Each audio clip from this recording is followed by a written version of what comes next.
Físicos não são filósofos e normalmente filósofos também não são físicos.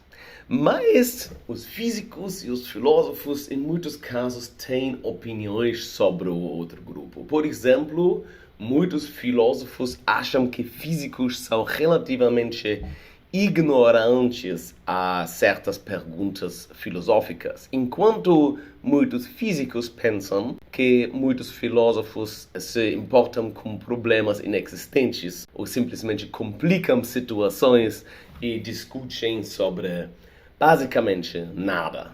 Eu concordo com os dois lados, porque eu também estudei filosofia e física. Eu acho que muitos filósofos se importam com perguntas irrelevantes, né, como o filósofo Ludwig Wittgenstein manifestou muitas vezes.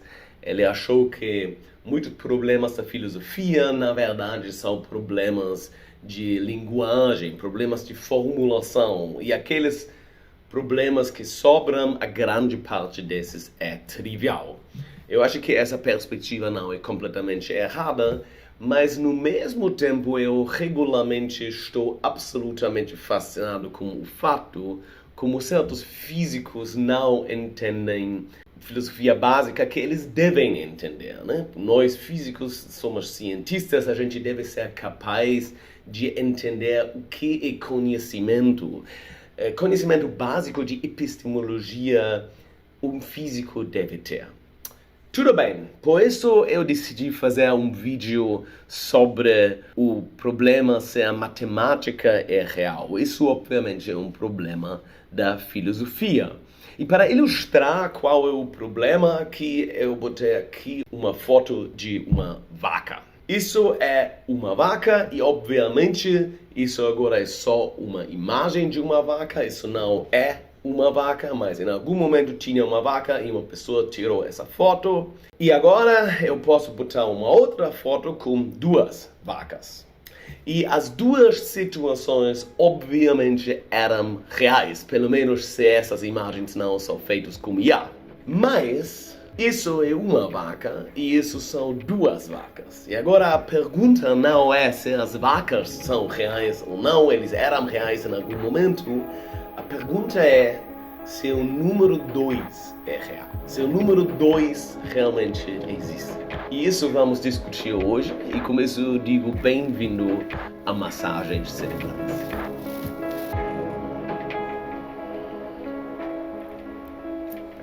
Para começar, vamos primeiro dizer o que é a matemática. Porque a matemática não é uma ciência no sentido de uma ciência.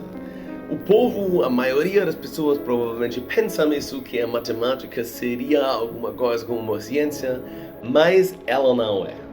A matemática é uma linguagem e a área de estudar matemática a gente chama normalmente uma ciência auxiliar.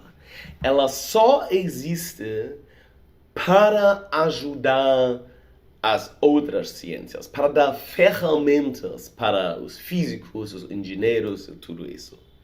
Então é muito importante que a gente não pense sobre a matemática como a gente pensa sobre a física. Principalmente ela é uma linguagem. E isso agora leva a uma pergunta que vocês talvez já escutaram. E isso é: a matemática, ela é descoberta ou ela é inventada? A mecânica de Newton já existiu sem Newton. Os conceitos da mecânica, como descrever o movimento de planetas ou a ótica, como a luz se propaga, tudo isso existe também sem a humanidade ter uma descrição a isso. Algum humano, como Isaac Newton ou Albert Einstein, descobre esses princípios. Ele não inventa eles. Mas, por exemplo, arte é inventada. Máquinas são inventadas. Eles são também reais, mas eles são inventadas de alguém.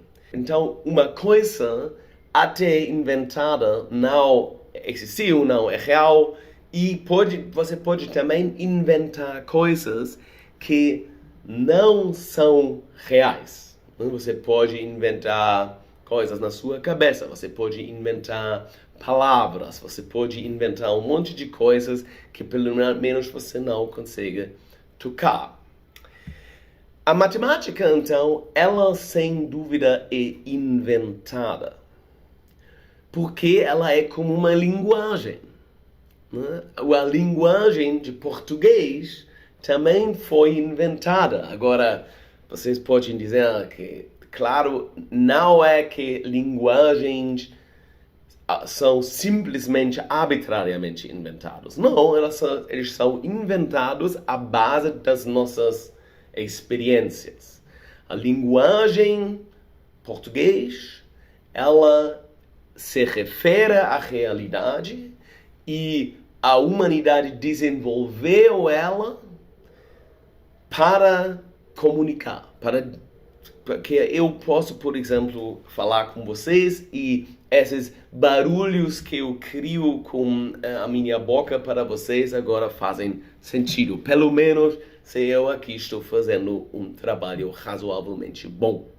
Então isso significa que você consegue em português descrever conceitos que são reais. Vocês podem falar de uma vaca.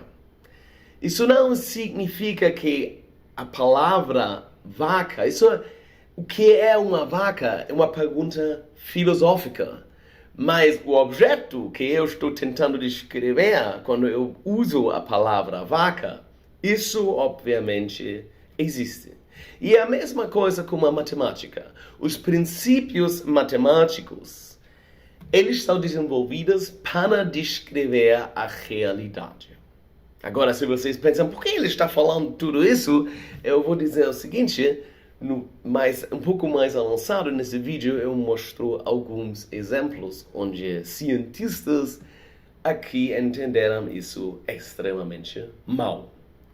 Ok, então, referente à pergunta se a matemática é real, isso depende como você define real, mas se você acha que a língua portuguesa é real, a matemática também seria real na sua nomenclatura, mas se para você línguas não são reais, porque a sua definição da palavra real é um pouco diferente, a matemática também não é real.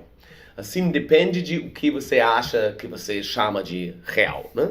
E esse vídeo não é um vídeo realmente filosófico. A gente agora poderia também entrar na pergunta quais definições da palavra real fazem mais sentido e quais fazem menos sentido. Mas isso a gente agora não vai fazer. A gente simplesmente entendeu agora que a pergunta se a matemática é real depende puramente da definição dessa palavra.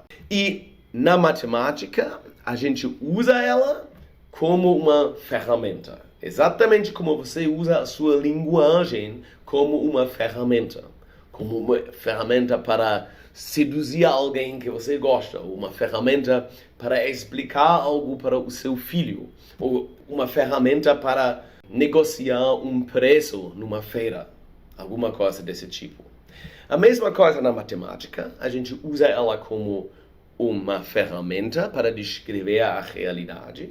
E para isso a gente inventou símbolos, como o símbolo de mais ou o símbolo de dividir por. E agora, isso, em teoria, cria uma linguagem exata. Mais exata do que, por exemplo, a linguagem alemão ou português, que são menos bem definidas. Isso é a ideia de matemática. Então, aqui vocês conseguem ver uns desses símbolos, né? Vocês conhecem esse símbolo para adição, mais, né? Menos, subtração, multiplicação, divisão, ou esse símbolo que significa igual. E esses símbolos, eles são mais simples e mais claros do que, por exemplo, quando você tem que usar a língua portuguesa para descrever algo. né? Por exemplo, um engenheiro que desenvolve um carro ou alguma coisa, ele precisa fazer os cálculos e ele vai usar a matemática para isso, em vez de escrever, então, se tanto e tanto gasolina entra no tanque, isso e isso vai ser a potência liberada, não sei o que.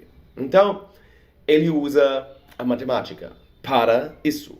E esses símbolos aqui, esses primeiros, todo mundo provavelmente que segue esse canal vai conhecer.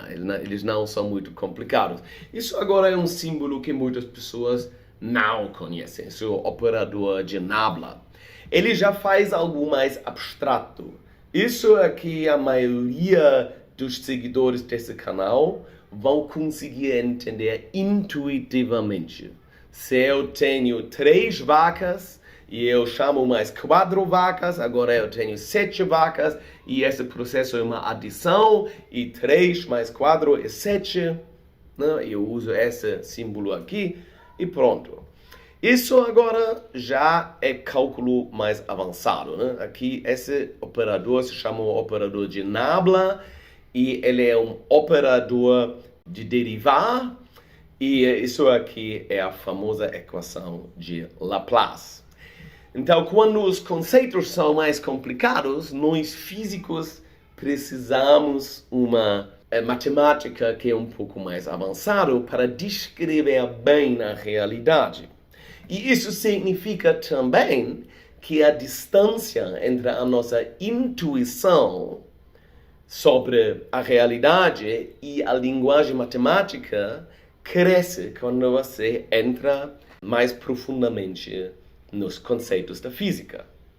Um exemplo bem famoso para isso é a famosa equação de Schrödinger. Quem não estudou pelo menos um pouco de física na faculdade não vai ser capaz de entender essa equação. Por exemplo, esse símbolo que vocês conseguem ver aqui, esses colchetes estranhos, eles simbolizam um estado quântico. E esse estado quântico, ele não existe no espaço normal, ele existe numa coisa que a gente chama o espaço de Hilbert. E esse espaço de Hilbert não tem 3 ou 4 dimensões, mas pode ter muitas dimensões, até quase infinito. E o i aqui no início dessa equação, isso é um número imaginário, que também é um número que vocês não podem realmente entender facilmente, né? É um número que quando você pega o quadrado, dá menos 1. I vezes i dá menos 1, e isso é a definição desse número. H cortado é uma constante da física, tudo bem. Aqui é um diferencial, d sobre dt, e isso aqui é um operador, o operador de Hamilton. Então vocês conseguem ver que nesse caso aqui, a matemática é muito abstrata já. A linguagem que você precisa é desenvolvido para descrever agora algo que você também intuitivamente não consegue mais entender. Um outro exemplo que eu amo e que talvez os físicos também amam é o que a gente chama na física a segunda quantização. Isso aqui é a equação que descreve a mecânica quântica clássica, vamos dizer, a mecânica quântica normal, mas a mecânica quântica, ela é uma teoria que tem uns problemas, umas inconsistências com a relatividade. E quando a gente trabalha com muitas partículas e com também sistemas que são também invariantes sob transformações de Lorentz, significa consistente com a relatividade, a gente entra para uma outra teoria, uma teoria mais avançada, que se chama a teoria quântica dos campos. Ela foi desenvolvida na base de pessoas que inventaram uma nova linguagem de operadores. E esses operadores, eles têm certas funções e as pessoas repararam que dá bem para descrever a realidade com isso. O ponto sobre esse exemplo é que quando essa linguagem matemática foi desenvolvida, apareceram problemas fundamentais na matemática atrás, porque os matemáticos sempre verificam se tudo faz sentido e eles repararam que tem uns problemas que pareceram não resolvíveis e assim, teorias de campos quânticos em geral, tinham uns problemas fundamentais, mas isso não foi um problema para os físicos. Os físicos simplesmente inventaram umas regras, como aplicar esses operadores, e os matemáticos repararam que tem alguns problemas lá e eles demoraram para resolver. Mas para resolver um problema na física, os físicos simplesmente ignoraram os desafios que tinham com essas teorias. Então, por que eu estou falando tudo isso? Eu estou falando tudo isso porque existem um monte de cientistas e físicos que parecem que eles são completamente ignorantes em o que a matemática é. Um exemplo é Jacob Barandis, sobre quem eu também fiz um outro vídeo, porque ele tem uma nova interpretação da mecânica quântica. E essa interpretação da mecânica quântica, ele introduz dizendo que a gente não deve acreditar mais em espaços de Hilbert. Quem agora prestou muita atenção lembra, os espaços de Hilbert são esses espaços que a gente precisa para a equação de Schrödinger funcionar, para descrever sistemas quânticos. Mas interessantemente, a pergunta se espaços de Hilbert são reais é a mesma pergunta como se o número 2 é real. Isso depende da sua definição de como você define real. Então, a ideia que a gente deve parar em acreditar em espaços de Hilbert é absolutamente absurdo. Porque, claro que a gente não acredita em espaços de Hilbert numa coisa que a gente pode tocar ou alguma coisa. Eles são uma ferramenta de matemática. E isso está tudo bem. Um outro exemplo que é um pouco mais extremo é Nicholas Gysin. Ele é um professor de física suíço e ele é seguidor de uma corrente filosófica que se chama matemática intuicionista. E isso foi inventado de um holandês, Brouwer, que era filósofo e matemático. E a base dessa teoria é que qualquer objeto matemático é considerado um produto da construção de uma mente e, portanto, a existência de um objeto é equivalente à possibilidade de sua construção. Então, isso é agora uma corrente filosófica e vocês podem ver na escolha dessa palavra existência. Isso é uma nova definição, basicamente, sobre o que existe, né? Sobre o que é real. Tudo bem, filósofos, eles falam sobre muita coisa, mas Nicholas Gysin, ele acha que por causa disso, os problemas da consistência da mecânica quântica, como a relatividade, não são mais problemáticos. Ele diz que o problema de medida é uma construção e por isso não realmente é um problema. Isso é uma ideia. Aqui tem crianças lá fora. Peço desculpa. Agora nesse vídeo vai ter um monte de crianças brincando atrás. Mas então, isso aqui é absolutamente estranho, porque a matemática ela foi inventada para descrever bem a realidade, para descrever ela de uma maneira exata. Não importa que ela é algo abstrato. Não interessa se a gente consegue construir esses problemas ou não. A gente sabe que a nossa ciência ainda não está pronta se a gente não consegue usar a língua da matemática para descrever algo, como é o caso como problema da medida.